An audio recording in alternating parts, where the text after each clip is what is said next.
ধন্যবাদ মাননীয় প্রধানমন্ত্রী। মাননীয় প্রধানমন্ত্রী বাংলাদেশ জাতীয়তাবাদী দল বিএনপির নির্বাচনী ইশতেহার ঘোষণায় খুব স্পষ্ট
বিসমিল্লাহির রহমানির রহিম।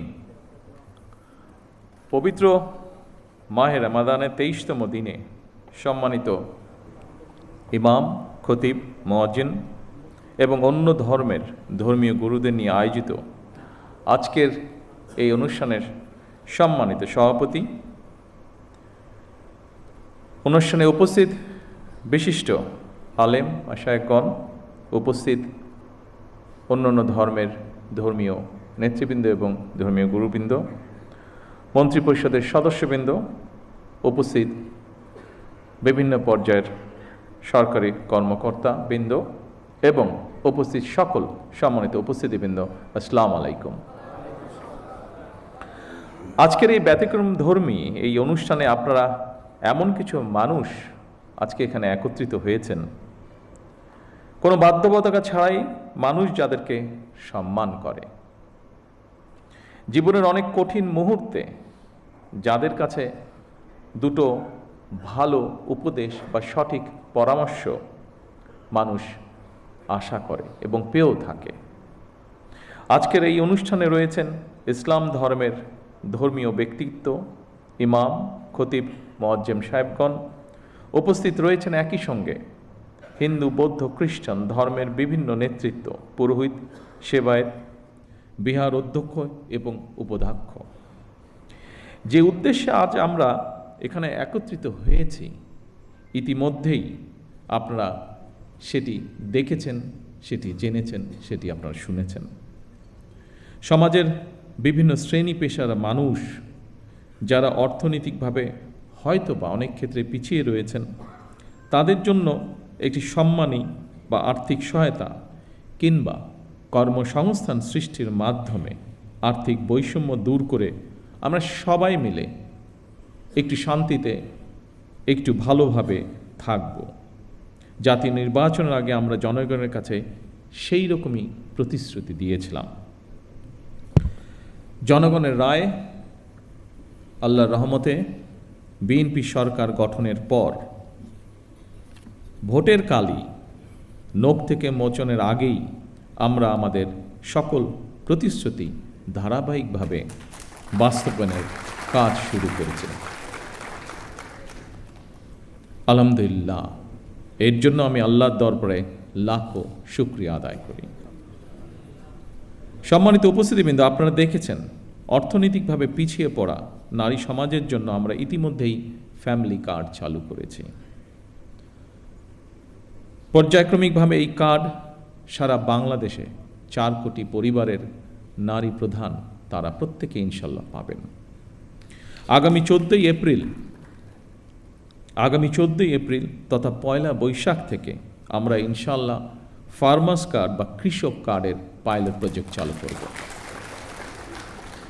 ইনশাল্লাহ আগামী 16ই মার্চ দিনাজপুর থেকে শুরু হচ্ছে আমাদের খাল খনন কর্মসূচি। আবারও আল্লাহর কাছে শুকরিয়া, আলহামদুলিল্লাহ, আজ থেকে খতিব, ইমাম, মুয়াজ্জিম এবং অন্য ধর্মের ধর্মীয় গুরুদের জন্য আর্থিক সহায়তা বা সম্মানী কর্মসূচির পাইলট প্রজেক্ট চালু হলো। দেশের প্রতিটি নাগরিকের রাজনৈতিক এবং অর্থনৈতিক ক্ষমতায়ন নিশ্চিত করার মাধ্যমে আমরা আমাদের দেশকে একটি শক্তিশালী ভিত্তির উপরে প্রতিষ্ঠিত করতে চায়, যাতে করে আর কোনো ফ্যাসিবাদ কিংবা তাদের তাবেদার অপশক্তি মানুষের স্বাধীনতা কেড়ে নিতে না পারে, কথা বলার অধিকার কেড়ে নিতে না পারে। আজ এই মঞ্চ থেকেও এরকম একটি কথা বলা হয়েছে যে যারা ধর্মীয় গুরু আপনারা আছেন প্রত্যেকটি ধর্মের, তারা স্বাধীনভাবে যাতে কথা বলতে পারেন সেই বিষয়ে আলোকপাত হয়েছে আজকে এখানে। আমি সবসময় বিভিন্ন সময় আমার বক্তব্যে একটি কথা বলার চেষ্টা করেছি। আমি একজন রাজনৈতিক কর্মী হিসেবে দৃঢ়ভাবে বিশ্বাস করি যে দেশের নাগরিকদেরকে যদি দুর্বল করে রাখা হয় তাহলে রাষ্ট্র কখনোই শক্তিশালী হতে পারে না, এবং সেই জন্যই আমাদের ইচ্ছা, আমাদের দর্শন, আমাদের পরিকল্পনা বাংলাদেশের নাগরিকদেরকে আমরা রাজনৈতিক এবং অর্থনৈতিকভাবে ধীরে ধীরে শক্তিশালীভাবে গড়ে তুলতে চাই, যদি আমরা রাষ্ট্রকে শক্তিশালী করতে চাই। সম্মানিত উপস্থিতিবৃন্দ, ধর্ম বর্ণ নির্বিশেষে প্রতিটি শ্রেণী পেশার মানুষ তথা প্রতিটি নাগরিকের আর্থিক সামাজিক নিরাপত্তা নিশ্চিত করার জন্য সরকার রাষ্ট্রীয় সামর্থ্যের সবটুকু দিয়ে চেষ্টা চালিয়ে যাচ্ছে এবং ইনশাল্লাহ চালিয়ে যাবে।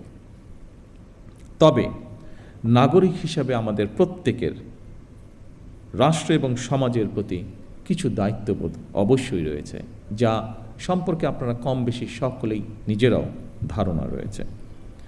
নাগরিক হিসেবে আমরা যদি যে যার অবস্থান থেকে রাষ্ট্র এবং সমাজের প্রতি যার যার সঠিক দায়িত্বটি পালন করি, আমি এই দেশের নাগরিক হিসাবে একজন রাজনৈতিক কর্মী হিসাবে দৃঢ়ভাবে বিশ্বাস করে ইনশাআল্লাহ দ্রুততম সময়ের ভিতরে আমরা রাজনৈতিকভাবে এবং অর্থনৈতিকভাবে একটি সুন্দর স্বনির্ভর আমাদের প্রত্যাশিত বাংলাদেশ গড়ার কাজে এগিয়ে নিয়ে যেতে পারব।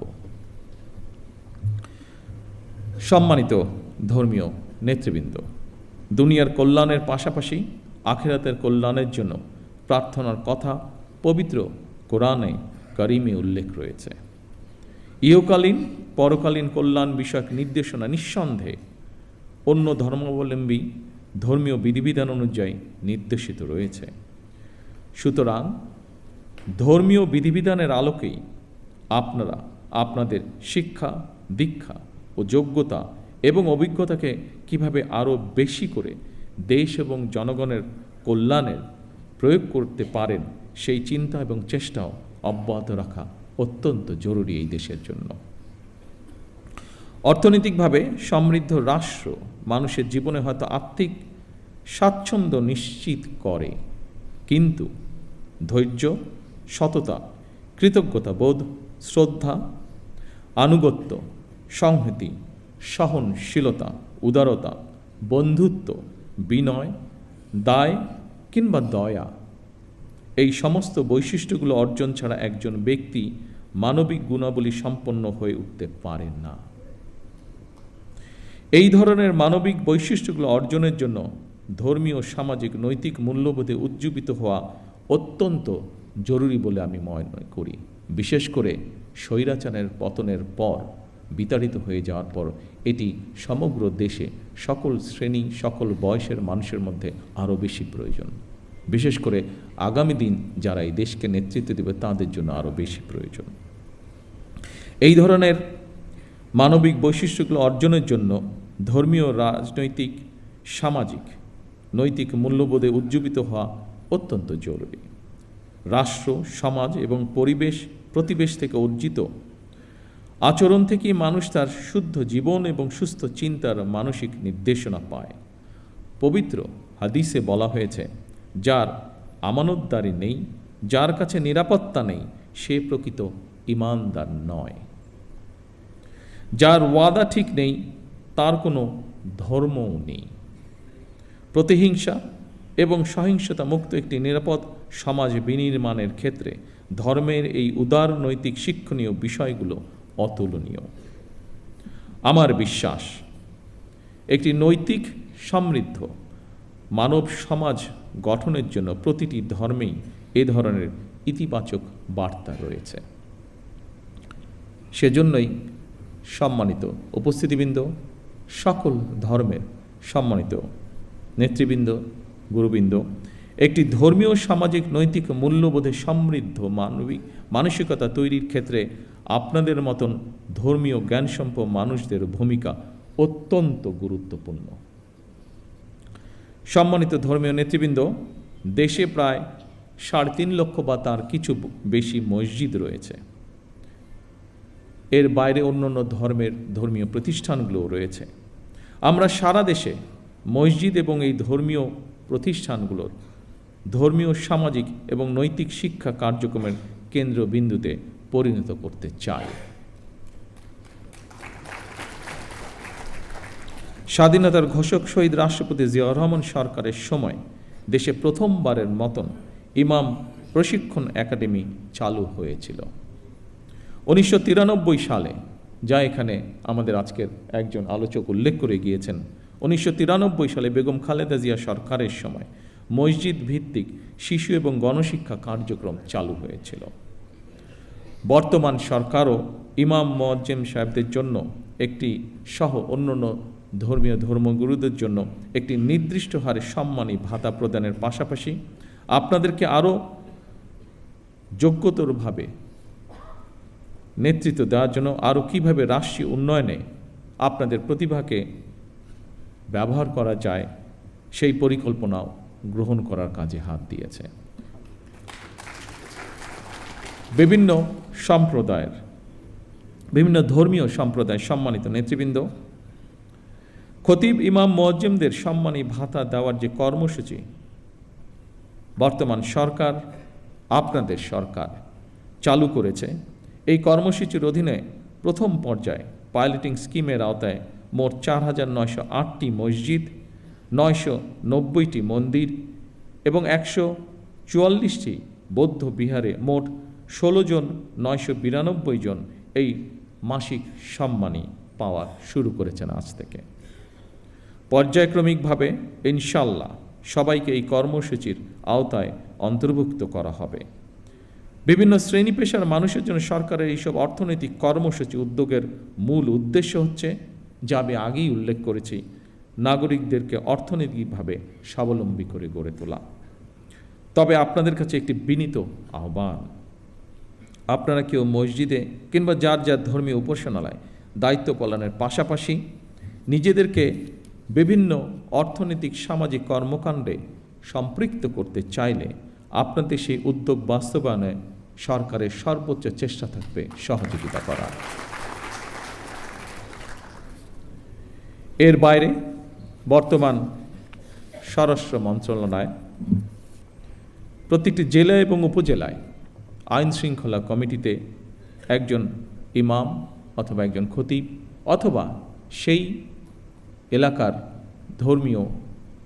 অন্য কোনো ধর্মের ধর্মীয় গুরু, তাদেরকেও আমরা সিদ্ধান্ত নিয়েছি একজন সদস্য আমরা রাখব। সম্মানিত উপস্থিতিবৃন্দ, আমরা আজ সব ধর্মের মানুষ একসঙ্গে বসেছি, এক কাতারে বসেছি। এটি আমাদের বাংলাদেশের আবহমান কালের ঐতিহ্য। কেউ যেন আমাদের মধ্যে বিভেদ সৃষ্টি করতে না পারে। মুসলমান, হিন্দু, বৌদ্ধ, খ্রিস্টান, আমরা সবাই মিলে ইনশাল্লাহ একটি শান্তিময়, শান্তিপূর্ণ বাংলাদেশ গড়ে তুলব একসাথে। সকলের জন্য আমরা গড়ে তুলব একটি নিরাপদ রাষ্ট্র, একটি নিরাপদ সমাজ, যা প্রতিটি শ্রেণী পেশার মানুষের কাম্য। আমার বক্তব্য শেষ করার পূর্বে আমি আজকের এই দিনটিকে, আজকের আমাদের দলীয় ইশতেহারের এই কার্যক্রমটিকে সফল করার জন্য বিভিন্ন মন্ত্রণালয় সহ, বিভিন্ন মন্ত্রণালয়ের কর্মকর্তা সহ বিভিন্ন ডিপার্টমেন্টের যে সকল ব্যক্তি অক্লান্ত পরিশ্রম করেছেন, যাদের সহযোগিতায় বর্তমান সরকারের নির্বাচনে এই ম্যানিফেস্টোটি আলোর মুখ দেখতে পেয়েছে, কাজ শুরু করছে, তাদের সকলকে আমি জানাই আন্তরিক শুভেচ্ছা, তাদের সকলকে আমি জানাই আন্তরিক ধন্যবাদ। পরিশেষে আসুন আবারও আমরা আজকের এই অনুষ্ঠানের মাধ্যমে শপথ গ্রহণ করি, আমাদের এই প্রিয় বাংলাদেশকে আমরা একটি এমন দেশ হিসেবে গড়ে তুলব যেখানে আমরা সকলে, প্রতিটি ধর্মের মানুষ প্রতি শ্রেণী পেশার মানুষ আমরা শান্তিতে বসবাস করতে পারি। সকলকে একসাথে নিয়ে আমরা যাতে দেশকে গড়ে তুলতে পারি, এই হোক আমাদের শপথ, এই হোক আমাদের প্রত্যাশা। সকলে ইনশাল্লাহ ভালো থাকবেন, সকলে ইনশাল্লাহ সুস্থ থাকবেন। আল্লাহ হাফেজ। বাংলাদেশ জিন্দাবাদ।